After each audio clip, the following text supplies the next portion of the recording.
Bienvenidos, como cada semana les saludamos desde la Ciudad de México. Soy Jaime Guerrero y en esta ocasión, además de recordarle nuestra cuenta de Twitter para que usted se ponga en contacto con nosotros y nos diga todo lo que usted quiera decirnos, también le recordamos, le citamos, le decimos que el tema que hemos puesto en la mesa en esta ocasión es prácticamente donde Guatemala ha o podría hipotecar su futuro. Le hablo de la sequía que no distingue y afecta por igual a decenas de ciudades y al campo. ¿Cuál es su impacto social, el económico? ¿Hasta qué punto la falta de agua pondrá en riesgo la viabilidad, la sustentabilidad de las familias? ¿Por qué no se ha fortalecido una política integral del agua para garantizar su abasto? En fin, son algunas de las interrogantes que nos haremos a lo largo de los próximos minutos, que trataremos de responder para acercarnos a este problema vital en muchos sentidos. Y por eso también le damos la bienvenida a Magali Arrecis, bióloga del área socioambiental de la Universidad de San Carlos de Guatemala. Buenas noches desde México, bienvenida. Muchas gracias a ustedes por la entrevista y es un gusto poder compartir con ustedes la información sobre este tema. Magali, en unos instantes entraremos en materia. Antes quisiera presentarle a ustedes el panorama que ha dejado la sequía en Guatemala.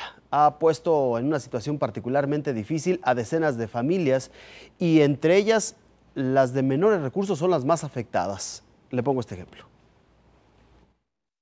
Pese a que la canícula del año pasado se ha prolongado más allá de lo esperado, los efectos de este fenómeno siguen palpables entre la población más vulnerable del oriente del país.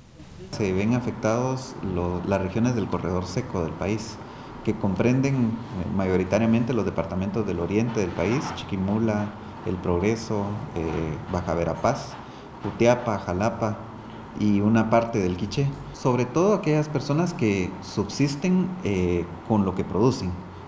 Digamos que esas familias, empezando por ahí, son las más afectadas por acciones de inseguridad alimentaria y nutricional. El 95% del maíz se perdió durante la canícula. Se sustituyó esa siembra que perdieron, esa cosecha que iban a hacer en el mes de octubre, se sustituyó por una atención humanitaria, en donde se hicieron entrega de alimentos por una acción que iba a servir para conservar esos suelos a largo plazo. Una acción de conservación de suelos puede durar hasta 10 años si se preserva bien. Michelle Aguirre, Azteca Noticias. Bueno, el panorama se oye desolador. Magali, ¿se ha hecho lo suficiente para garantizar el abasto ante esta adversidad? Es muy difícil poder contestar a esa pregunta porque ni siquiera hay datos exactos de cuál es el déficit que actualmente tenemos. Y considerando el efecto del cambio climático que nos está anunciando que va a haber una sequía prolongada, pues es fácil poder predecir que no hay un abasto suficiente y que las medidas que se han estado tomando previamente no van a ser tampoco suficientes para las necesidades que vamos a estar viendo principalmente en los meses de mayo a julio. De mayo a julio, que suelen ser los meses agudos en temas como la canícula, la sequía, y que esta zona afectada ya de por sí va a recrudecer su emergencia. ¿Debería ser una prioridad este abasto del agua, una prioridad gubernamental como lo tendría que ser la salud, la atención médica, los programas de empleo o la seguridad? No, realmente se ha visto que la inversión pública no se ha encaminado hacia un manejo o una gestión integrada de los recursos hídricos, que debería ser un modelo que se adopte a nivel de cuencas y microcuencas en el país. La inversión se ha hecho más para paliar los problemas que se dan en lugar de prevenir o de utilizar los recursos de una manera más sostenible. Si fuera más integral, estaríamos pensando en sistemas de acumulación de agua que garanticen que en época seca se pueda contar con este recurso. Además de eso, ¿qué se tendría que hacer para que Guatemala no muera de sed? No, porque cada región del país es diferente, sobre todo con las condiciones climáticas de Guatemala y las condiciones del suelo y de las actividades que se están realizando en cada lugar. Lo que sí es cierto es que debería de haber una política, de hecho la hay, pero no se aplica, y una estrategia de recursos hídricos que se debería de estar implementando a la par de un marco legal que garantice que las reglas del juego estén dadas para el uso del agua en este país. Estamos hablando, Magali, que esta falta de agua crea un efecto dominó que tiene mucho que ver con la precariedad de la alimentación, particularmente en el sector rural. No hay lluvia, no hay agua, se pierden las cosechas, el campo se agrieta y los pobres caen en una espiral que los mete en esta dinámica sin que puedan subir en su nivel de, digamos, productividad, de educación. Vamos, ¿qué es lo que va a pasar si continúa este diagnóstico en el campo guatemalteco? La población más afectada llegará a un punto en el que se vea en crisis también, en una crisis alimentaria. Lastimosamente, Jaime, para Guatemala ya tenemos un déficit de producción de alimentos. Se habla que más o menos 2/3 del consumo de maíz en Guatemala ya es maíz importado. Entonces, si ya tenemos ese déficit permanente, digamos que en condiciones de sequía extrema, va a haber menor cantidad de granos básicos que vayan a favorecer el consumo interno y que estén dando la seguridad alimentaria y nutricional que la población necesita. Así que no solo estamos hablando de la seguridad alimentaria de quienes viven en el sector rural, sino la seguridad alimentaria de todo un país a consecuencia de esta falta de agua. Y hablar de la desnutrición infantil es un asunto que nos ocupa. Le pongo este asunto sobre la mesa. Popularmente se dice que los niños traen el pan bajo el brazo. Sin embargo, en Guatemala ese pan no llega a todos. Las estadísticas dicen que 1 de cada 2 niños padece de desnutrición, lo que complica su desarrollo físico y mental, por lo que quienes la padecen constantemente sufren enfermedades. Eder tiene 11 años y aunque estudia para tener un mejor futuro, este enemigo silencioso complica su proceso de enseñanza-aprendizaje. Me duele el estómago. El dolor de estómago te cae primero, pero después te sube a la cabeza. De mareos. Mareo le cae. Estos problemas le ocurren a Eder al menos una vez por semana, ya que en ocasiones va a estudiar sin haber probado un solo bocado. Y se aflige, porque lo que hace es ponerse a llorar. Ya me está agarrando otra vez, dice, mamá, ya me está agarrando. Y se pone a llorar porque se aflige. El corazón se le va a tentar, el corazón está... Y él mismo siente que le brinca. Los 300 quetzales que doña María gana al mes por lavar ropa y planchar apenas le alcanzan para darle de comer a sus 5 nietos. Y en lo que ella menos se fija es en qué tan nutritivo es el alimento que les proporciona. Compramos las tortillitas, cuando se puede compramos el maicito. Y ahí la vamos pasando, mire.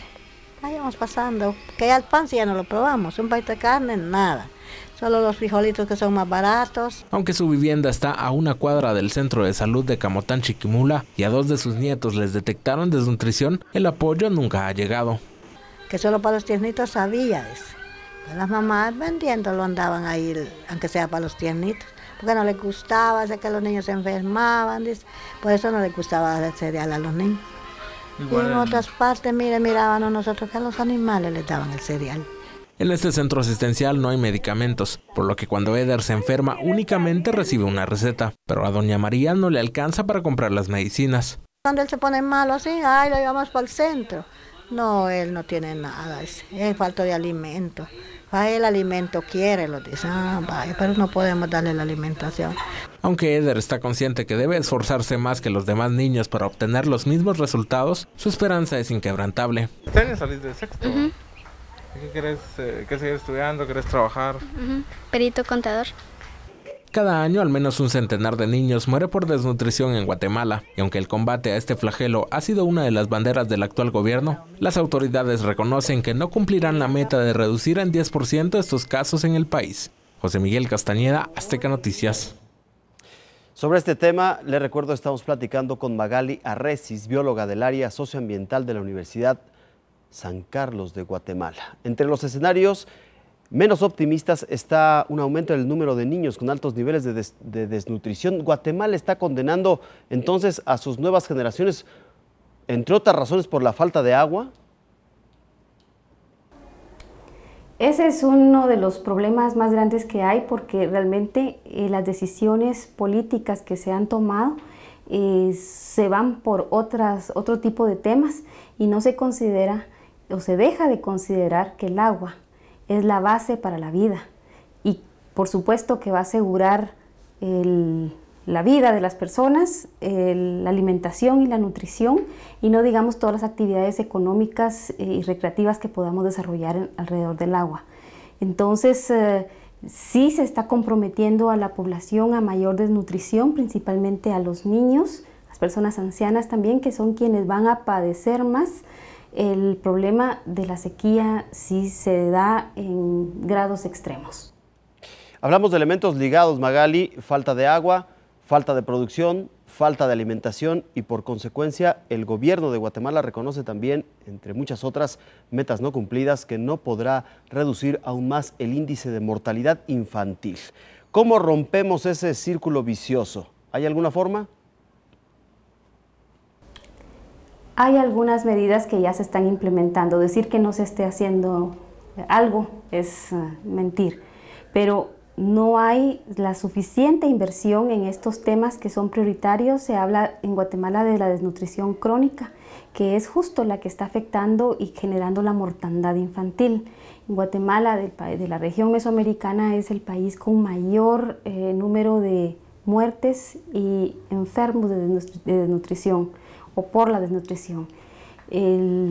La forma de pararlo será tomar las prioridades correspondientes para realmente atender el problema desde el origen y asegurar que con sistemas de riego, con actividades agrícolas o huertos familiares que puedan ayudar a la población o a las familias en escasos recursos, podrían de esa manera favorecer y buscar que la seguridad alimentaria y nutricional llegue a estas familias.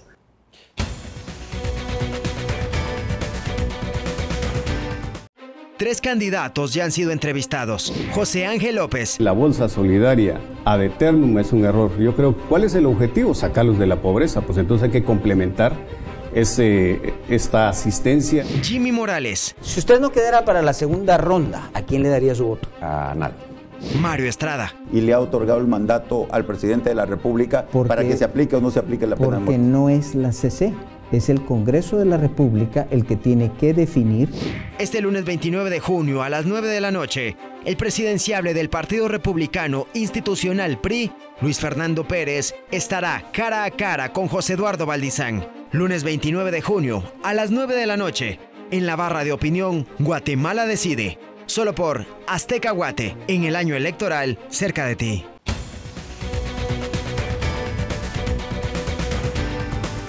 Así que por lo que nos dice, es un asunto de prioridades y entiendo que entonces el gobierno de Guatemala ha estado demasiado distraído de lo que son los temas urgentes y trascendentes para la población de este país.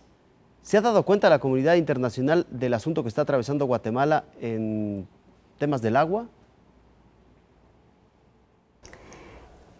En algunos casos se ha dado el apoyo internacional, pero para el caso de riego, que sería uno de los elementos a poder atender, sí se necesitaría el apoyo internacional porque es inversión alta la que se requiere, pero también hay opciones de hacer pequeños sistemas de mini riego que no requieren mucha inversión y que toda vez sea educar a las personas, capacitarles, darles la asesoría técnica y posiblemente pequeños microcréditos que les puedan ayudar a tener por lo menos algún tipo de mecanismo de acumulación de agua, que puede ser plástico o cemento, y todo el sistema de irrigación mínimo que se necesita para poder por lo menos asegurar el riego durante las épocas de mayor sequía.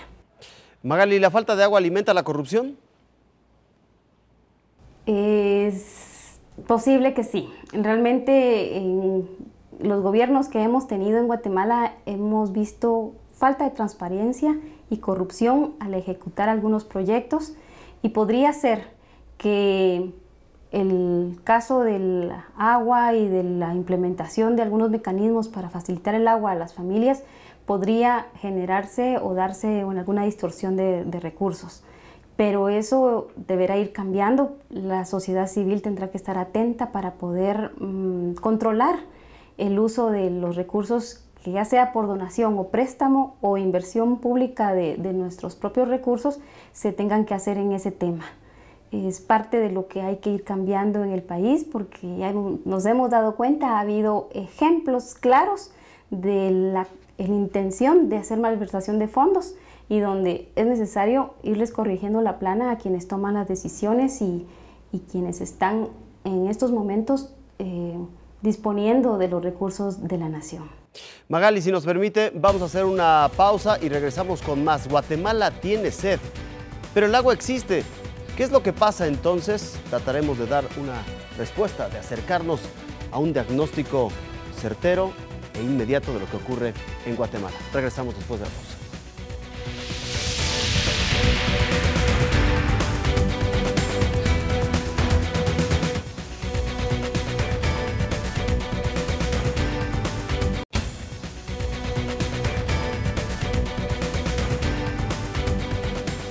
Recuperamos el tema de esta noche, la falta de agua en Guatemala, un país que padece, en particular en sus zonas más alejadas de la ciudad capital, de severos problemas de agua, pero esa agua existe.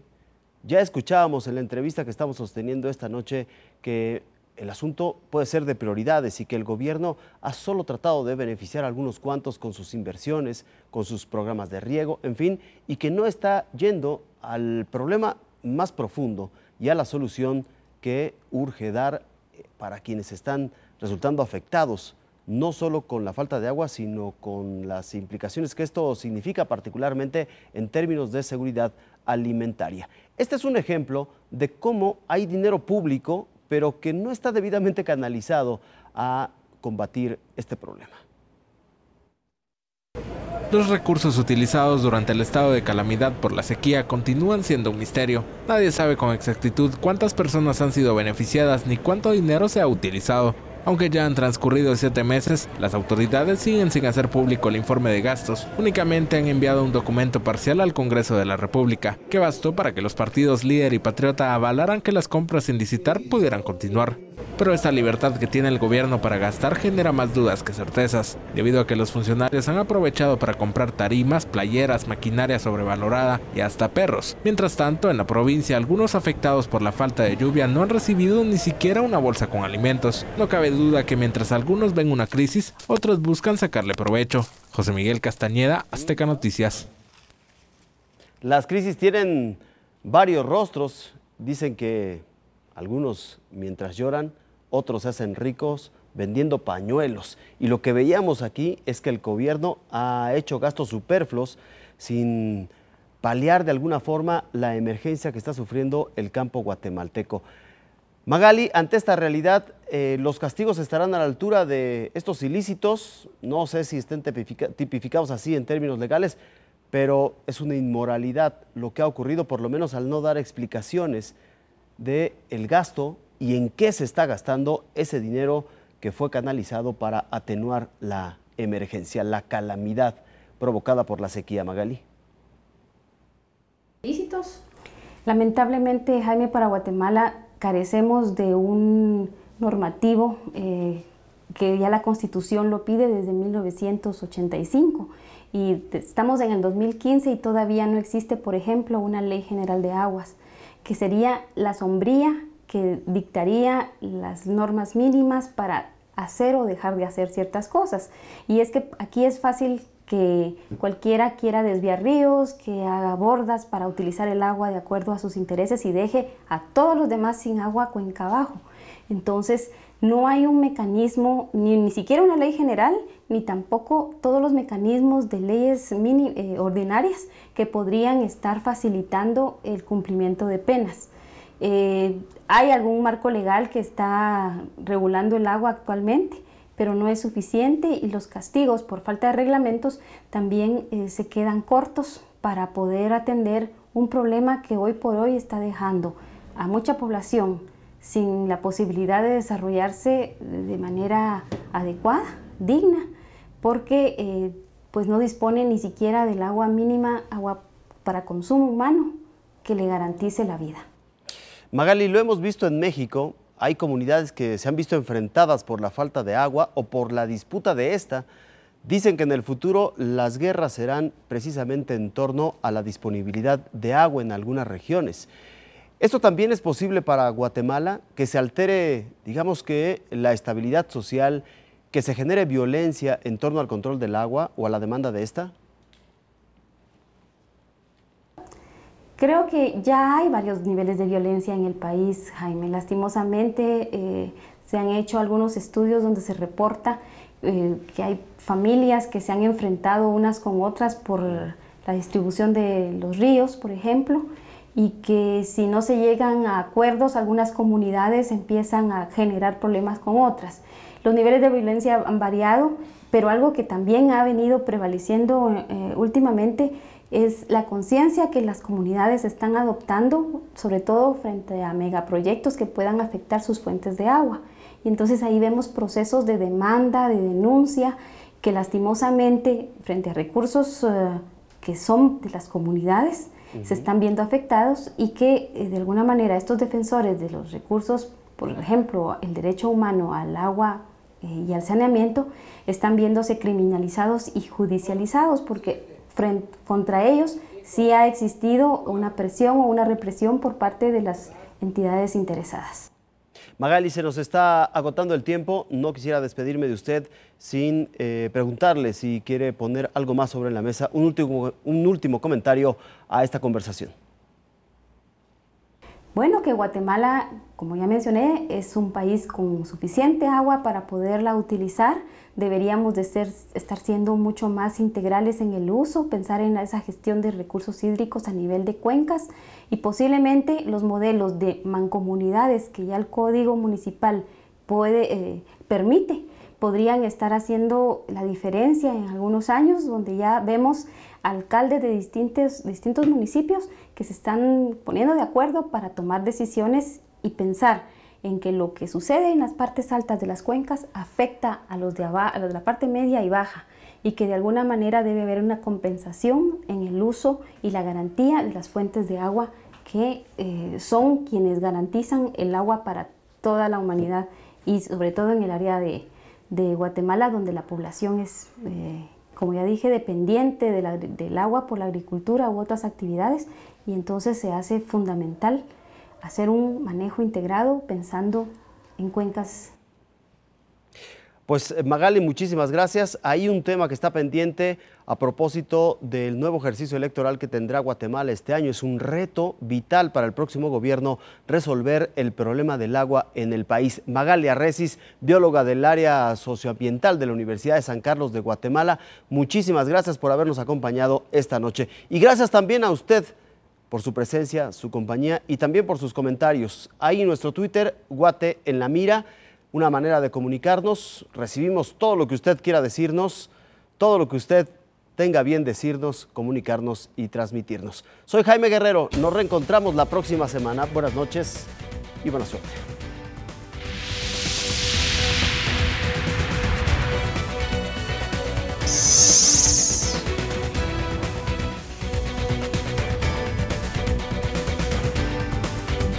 Tres candidatos ya han sido entrevistados. José Ángel López. La bolsa solidaria ad eternum es un error. Yo creo, ¿cuál es el objetivo? Sacarlos de la pobreza. Pues entonces hay que complementar esta asistencia. Jimmy Morales. Si usted no quedara para la segunda ronda, ¿a quién le daría su voto? A nadie.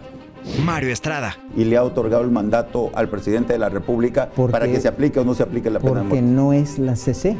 Es el Congreso de la República el que tiene que definir. Este lunes 29 de junio a las 9 de la noche, el presidenciable del Partido Republicano Institucional PRI, Luis Fernando Pérez, estará cara a cara con José Eduardo Valdizán. Lunes 29 de junio a las 9 de la noche, en la barra de opinión Guatemala Decide. Solo por Azteca Guate, en el año electoral cerca de ti.